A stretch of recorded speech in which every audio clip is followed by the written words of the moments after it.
jump right in, and we're going to be covering what needs to be done when your Kubota 4701 has contaminated fuel.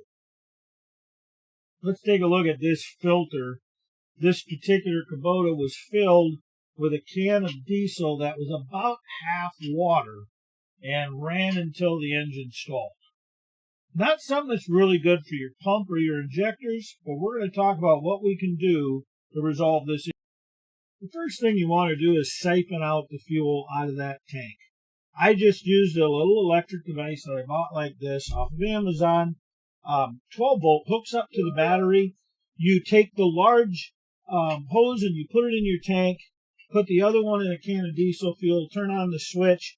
It probably took about 10 minutes to completely empty this tank.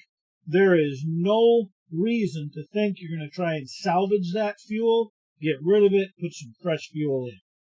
Next, shut off your fuel by putting this in this position as shown. And then unscrew this. Turn this to the left. This is your water separator. Very simply, we just need to remove it, empty it, clean it out, and then reinstall it. Make sure that the seal is clean when you go to reinstall it. You should be able to just reinstall it hand tight, then open up the valve.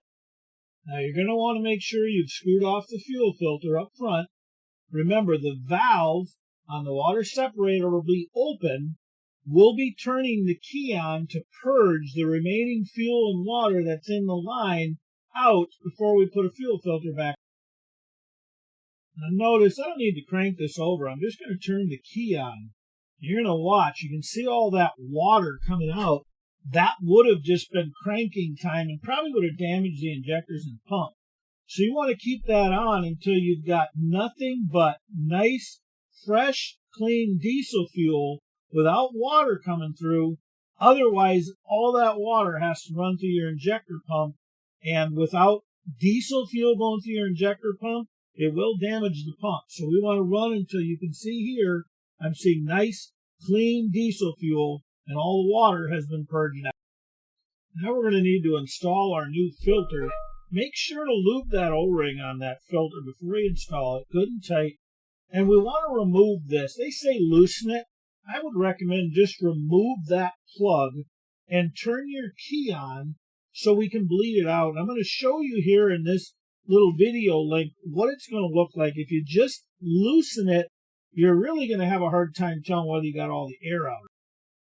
So here I'm going to loosen it with my fingers, and then we're going to turn the key on. Remember, it's got an electric pump, so as long as I put fuel back in the tank, the electric pump should push it through. Now take a look.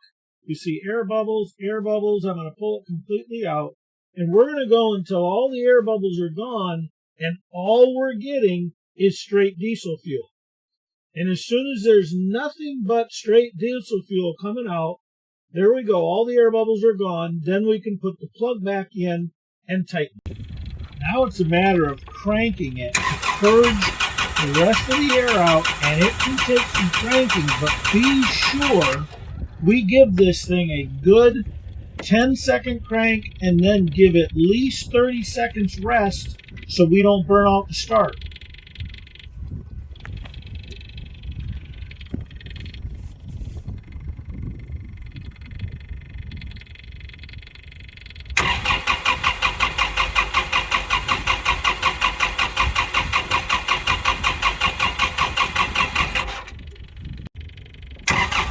As you can see, it did take some cranking. And in this last one, when it started to hit, I kept cranking until it fired up and ran. And you'll see it run a little bit rough and then smooth out as all the air gets out.